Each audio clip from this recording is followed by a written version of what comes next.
show, ESPN Radio, ESPN News. I just can't say enough about what the Clippers have done. And, oh, by the way, let's not poo-poo the Lakers either. Rob Pelinka didn't do a bad job going out there and getting Denny Green. All right, JaVale McGee's going to return. Rondo's going to return. You picked up Boogie Cousins.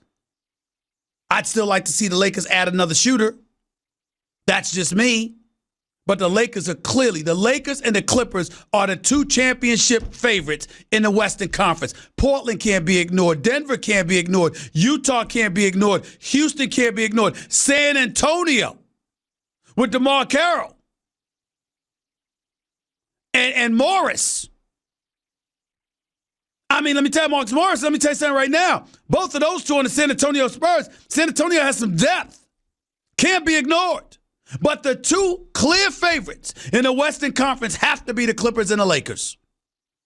And I have to give the edge to the Clippers because they'll be better defensively. Danny Green helps defensively, but he ain't these dudes. He ain't Kawhi and Paul George and Patrick Beverley. He might be Harkless to a lesser degree, but even that is a challenge, is a question mark. The Clippers got some rough riders. They ain't scared. The only question about the Clippers might be size, and you know how the teams elect to go small so often in the NBA in today's day and age. I mean, this is some special stuff that happened this weekend. And Kawhi Leonard pulled off a move of epic proportions. It cannot be ignored. It cannot be shoved to the side. This brother is a quiet storm. Ain't got nothing to say.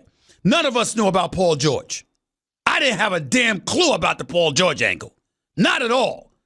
I looked at his numbers, looked at what he was locked in, his commitment last year to Oklahoma City. They kept that quiet. Aaron Mintz, CAA, represents Paul George. Paul George, after 1 year after having some damn concert-like atmosphere, announcing he wasn't going anywhere, says he wants out. And now where does that leave Russell Westbrook? Now, I know it's popular to pounce on Russell Westbrook because you're going to sit up there and say, Harden wanted out, wanted his own team, KD left, and now Paul George left. Ladies and gentlemen, y'all want to look at Russell Westbrook, and y'all want to blame him. I got news for y'all. I'm looking at Sam Presti. Listen, if Sam Presti's watching, let me be very, very clear. The man knows what he's doing. He's incredibly adroit at his job. We understand what they do what they do in drafts. We understand what they do in terms of picking up quality players. We get all of that. But whether it's Sam Presti and his military-like style and stringent way of doing things and promoting team at the expense of individuals, which might serve to alienate dudes, or whether it's ownership, or whether it's the city of Oklahoma City that nobody seems to want to stay in outside of Russell Westbrook, the bottom line is clear. Russell Westbrook has to go. I don't know if it's fair to judge Russell Westbrook harshly if he is in Oklahoma City. That might have everything to do with people's lack of desire to be there. If Russell Westbrook was in L.A., would people be wanting to leave him? If Russell Westbrook was in New York, would people be wanting to leave him? I appreciate Paul George coming out on Twitter or wherever the hell he came out of in support of Russell Westbrook, because I don't know if Russell Westbrook deserves blame here. I really don't know.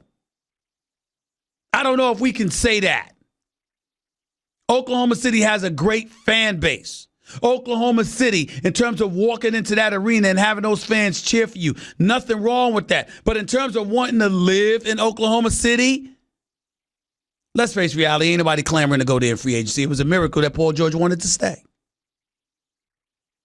And so now what you have is a situation where they got to make a move.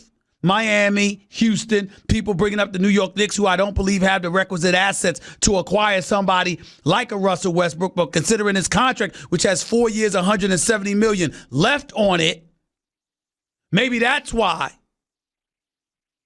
Sam Presti just acquired another first-round pick from somebody. Because he recognized the fact that you might have to offer Russell Westbrook with picks in order to get somebody to take on that salary. You just never know. That's a lot to ask somebody to take on for a dude approaching 31 years of age whose success is predicated on his athleticism, who in some people's eyes lost a step. I'm not giving up on Russell Westbrook. He's a super. But others have question marks. And he ain't been out the first round since KD left. 888-SAY-ESPN. It's 888-729-3776. We'll continue to talk about those things. Plus, I'm going to get into the players and people being blamed. Talking about, well, you know what? They don't like the fact that the players have exercised this power. Anthony Davis forced his way out. Paul George forced his way out. They don't like it. I'm going to tell all of you to go to hell who feel that way. And I'll explain why in a minute. Because I got news for you. You think these players have the power. You are sadly mistaken. The owners still have the power. They're laughing all the way to the bank. Open your damn eyes. Players don't have the power. It's the owners who do. And guess what? The players are the reason they have the power. I'll explain all of that and then some in a minute. You're listening live to Stephen A. ESPN Radio, ESPN News, 888-SAY-ESPN.